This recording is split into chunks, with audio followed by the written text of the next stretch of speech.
this is Russ with Winged Saber Historical Fencing. Hi, I'm Kat. Today I want to talk to you more about blocking.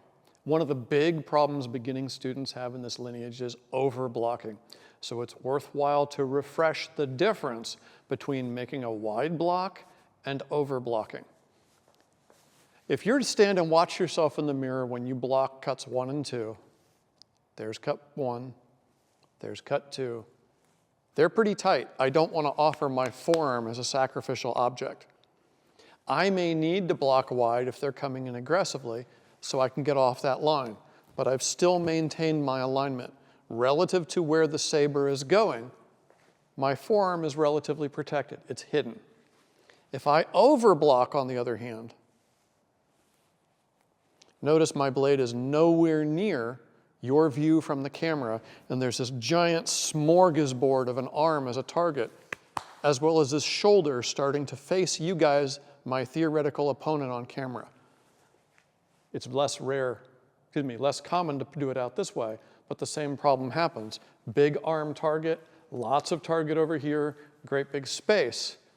If I'm staying in the line, I want to hide behind my guard so that that arm target is here, harder to hit, versus here, hanging out in the open for a false edge cut under or a quick cut against the top of the arm. If you are getting hit here consistently over and over again, chances are you're overblocking and can't see it. So let's check this out. Cat cuts 1. Back up ever so slightly, and I will too. Good. Cut 1. I have not moved off the line of engagement. This is very tight. If Kat attempts to false edge me under the wrist from here, notice her reluctance to even attempt it, right? Because if she leaves the bind, what's going to happen? It's not good for her. Watch this again. I'm going to do a wide block. I've gotten the heck offline. Kat, feel free to false edge under the wrist. It doesn't look good, right? Especially not if I do that. The tip would lead a little faster, but we're not going to throw tips at unmasked faces because not good. Cut again. Cut 1, please. This, on the other hand, notice her smiling. This is the smile of she gets to get me, so you get me. Easy peasy. I've handed her an I win button. All she has to do is press W to win. If I roll up into a classic elbow block of 4th, from this body position, the same thing happens. She cuts 1, I pull hard 4th, and she cuts me under the wrist because it's just sitting there waiting. These are overblocks. I want to hide behind my guard and leave my arm in that line rather than here, and certainly not there. Same thing applies to cut 2. Can you go into give me a good lunge. Come in on that angle and come in screaming fast. I absolutely want a wide block here. I want this wide block against people who attack this way because look where I am relative to her. I have a good bind, and while she recovers, smash. Or simply maintain the bind. She has to spend time recovering while I've gotten off the line.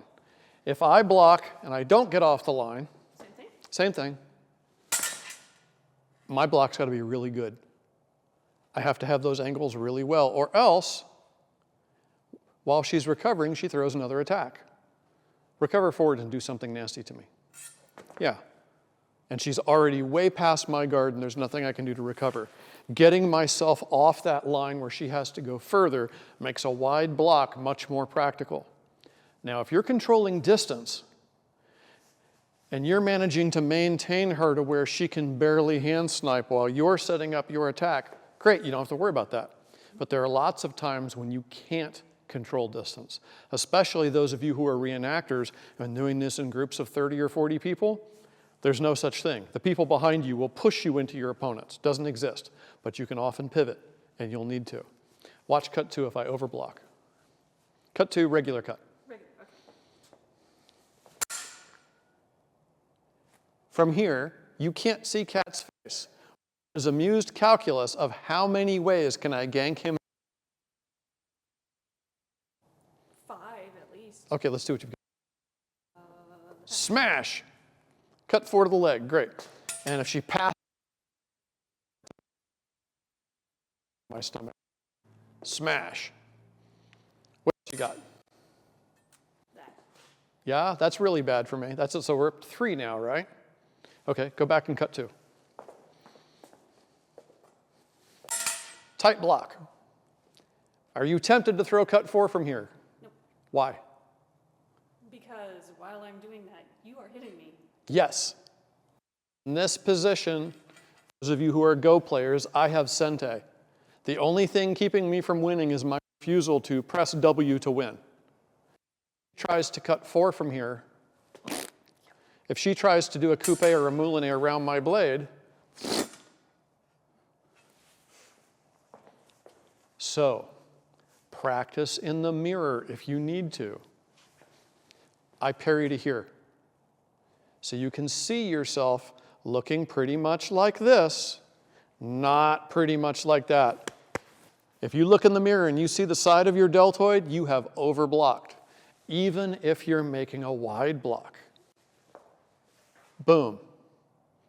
That's a 3/4 view on my deltoid, not this. My hand is still in proper alignment. If you do a wide block and you're here, it had better be because they came screaming in and your deep 90-degree evasion is what was necessary to get their energy past you. Otherwise, say goodbye to your wrists. It's an I win button and they will take it. Good? All right, thanks. Go do the thing. We've got more videos and content coming, so if you liked what you saw and it was useful for you, please stab the like button, /subscribe, and punch the little bell icon so that you're notified immediately when new content comes available. Thanks, and go do the thing.